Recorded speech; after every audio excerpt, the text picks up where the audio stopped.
పంటలకు సాగునీరు విడుదల చేసిన ఎమ్మెల్యే నీటిని వృధాగా పోనీయకుండా పొదుపుగా వినియోగించుకోవాలని రైతులకు సూచన.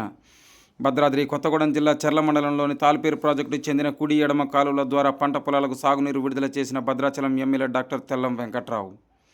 చర్ల దుమ్ముగూడెం మండలాల్లో 24,700 ఎకరాలకు సాగునీరు అందించే తాలిపేరు ఈ ప్రాంత రైతులకు కన్నతల్లి లాంటిదని ఎమ్మెల్యే అన్నారు.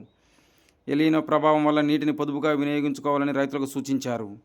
వర్షాలు కురిసి పంటలు బాగా పండాలని ఎమ్మెల్యే ఆకాంక్షించారు. తాలిపేరు ప్రాజెక్టుకు ఎగువన ఉన్న ఛత్తీస్గఢ్ రాష్ట్రంలో కురిసే వర్షాలకు ప్రాజెక్టు రిజర్వాయర్ నిండుకొని రైతులకు ఎంతగానో ఉపయోగపడుతుందని తెలిపారు. రైతులు ఆరుతడి పంటల సాగు పట్ల ఆసక్తి చూపాలని, వర్షాధార పంటలు సాగు చేసి నష్టపోవద్దని తెలిపారు. ఈ కార్యక్రమంలో మండల అధికారులు, కాంగ్రెస్ పార్టీ నాయకులు తదితరులు పాల్గొన్నారు. చూస్తూనే ఉండండి మరిన్ని వార్తల కోసం మన ప్రజాగొంతుక న్యూస్.